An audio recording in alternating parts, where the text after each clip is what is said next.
we're just gonna get right to it. You got a huge battle coming up. This is one of the biggest matches of the year.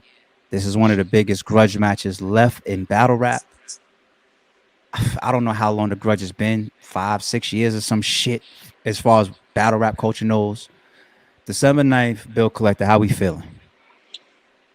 Dangerous. You know what I mean? Dangerous. I think that the hardest thing about these type matchups is to not overthink it. You know what I'm saying? Because like you said, grudge match, emotions and shit like that. So I think, the goal is just to stay grounded and, watch a lot of your recent footage. You know what I mean? See what you've been having success with, and just make sure you put that in the recipe when you're cooking up. That all sounds great. But this is what Stiz asked me. He was like, who do I got for y'all battle? And this is what I told him. This is genuine. I wasn't saying this thinking like, yo, I got to protect them or protect the match. No promotion. I said, to me, it's tricky because grudges create a deviation about judging talent to me. Right. And I gave him an example. I said, nobody thought that Math was going to 30 hollow. Nobody.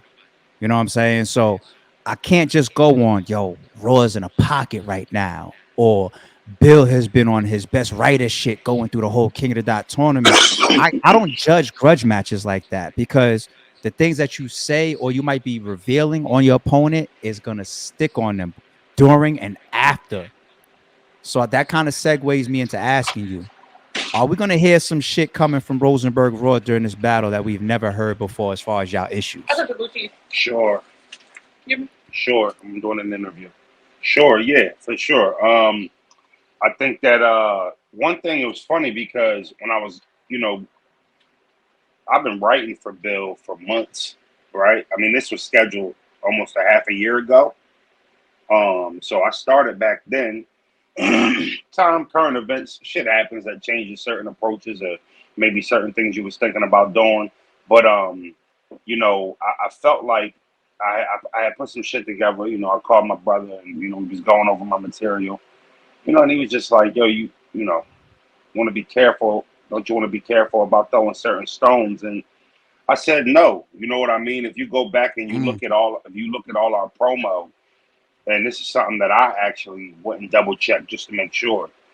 Outside of like just character and you know just personal things about just Bill himself is all I ever spoke about, and nothing personal about anything outside of just him.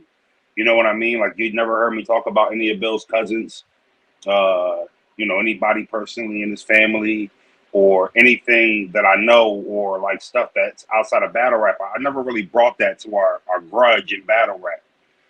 But if you go look at all of his interviews that he's done, and some of them he's had taken down, and not by my request, he just had them taken down. But when he would respond, he would say things that whether he referenced somebody in my family or tried to reference somebody in my family or tried to make you know a comment about something personal. He was doing a lot of that in the interviews in response to me just calling him out for the battle. In his Jay Black interview, he was referencing a name of a girl that he thought was my girl, and I just thought a lot of that shit was crossing the line. You know, I knew this battle was going to happen, so I saved it. I saved it. I never got on camera. So you know what, Bill? Let me just pull the covers back and let everybody see how cold it is. You know what I mean? I Mm. waited, and it feels good. It feels good when you were able to, bite your tongue sometimes when you maybe should have said something, Mm. or you let somebody put something out there and you have facts to double back and expose that it wasn't true, but you said, I'm gonna save that, and now the time is here.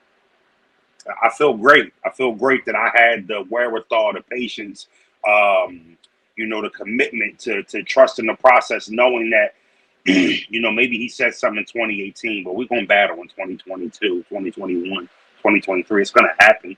The money is just getting too intense. Like, as a man, you can't keep turning down the money we're being offered. And I knew. So, yeah, some things are going to be talked about. Some things are going to be talked about. But this isn't going to be me up there telling you Bill collect the social security number. That's not my angle. You know what I mean? But I will be talking about some things that need to be talked about. We'll be addressing them in front of a live packed house in Philadelphia. That's our house. They're our fans. They're our people. You know what I mean? And I'm prepared for that nut house, that atmosphere, that that tension that's going to be in the air. I'm prepared for it.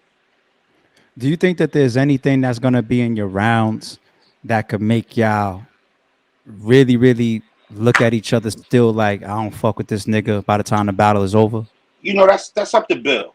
You know what I mean? That's up to Bill. That You kind of know, means yes. That kind of means yes then. what I'm saying, I can't tell you how another man's gonna react, right? True, true, Again, I'm true. not gonna be up there talking about this man's mind, but we are gonna talk about certain things, and I'm not asking him if he's okay with it, so we'll find out, right? You know what I mean? It's not like I'm gonna call Bill and say, "Hey, yo, I got this line. You cool with this?" So he doesn't decide what I say, just like I don't decide what he says. So That's dope. I'm in Authentic. a, That's dope. I'm in understanding of that. I understand that's part of it. I look at that like I don't. We're both from the same area. I don't know who he's ran into, what he knows, what he came up with.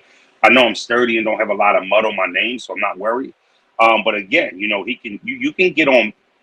You can get on stage. Battle rap is so immature at times to where he could get on stage and say, "Yo, I fucked your girl," and it could be no truth to it, but a certain percentage of people will think he fucked your girl. So me knowing that, it's like you got to take the good with the good and the bad with the bad. He's gonna say whatever he says. I'm gonna say whatever I say. It's what we're getting paid a lot of money for, to stand there and be able to be adults about it. Yeah, and I won battlers all the time about it. I remember I had this debate one time with Math. We was arguing over who won, him versus Big K, and his argument was certain things that Big K said wasn't true. And I always told Math, and I still stand on it to this day, or that's that opinion. It doesn't matter whether it's true or not.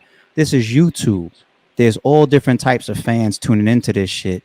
And if you think you're gonna get up on a stage and battle somebody and they're gonna say some shit, whether it's true or not, if it goes over and it sticks to you, you're not gonna be able to correct it in interviews.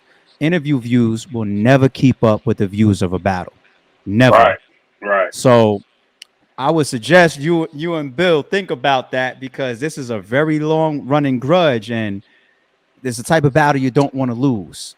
You know what I'm Well, you, saying? You don't want to lose. again, this is all into the process, and I know it's cliche, but staying grounded and not getting too excited about the moment, knowing it's a big moment. Like for me, speaking for myself, I've been really taking care of business in my battles for the last couple of years. I really Yeah. figured out how to give myself good chances to win. 'Cause that's all it is. It's give yourself a chance. You going up there and you battling somebody who's prepared for you. He's prepared to beat you. You got to prepare to beat him. You know what I mean? So I just try to simplify it. You know what I mean? Like all like all the cool shit you asking. That's for y'all. That's for the fans. That's for the people out there to talk about the little side games and the little shit like that. But for me, man, it's just staying grounded and being Rosenberg. As corny as that may sound, that's what worked for me. You know what I mean? I've cut my battle intake down. You know what I mean? To make sure I'm even more up to speed with where I need to be. You know what I mean? I'm ascending in the right direction. So, to not get caught up in all the little side games, that's a part of getting ready for a big battle, especially a grudge match. This ain't my first grudge match. This ain't his first.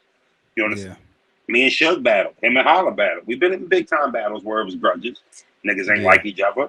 Me and Showoff battle. We didn't like each other. You know what I mean? So Yeah. I've been in grudge matches before. This one being the biggest, but yeah, man, it's just about simplifying and not overthinking that shit. I'm better than Bill. I know I'm better than Bill, and I'm about to have the opportunity to prove it. We're gonna compete at a high level, and I know, I feel very confident about getting the job done. But losing is a part of the business, and I haven't lost in a long time, so I forgot how it feels. But You an you know, asshole. but that is a reality, and I think that and no bullshit. I think when you win a lot, you gotta know how to lose. Also, you gotta understand that Bill's a great battler. You know what I mean? And he has the ability to beat Rosenberg if he's on his A game, and I'm not, and that's a reality of it. But at the end of the day, man, you just take care of the little things, knowing your rounds, rehearsing, having your material ready, and being ready for the moment. Everything usually takes care of itself.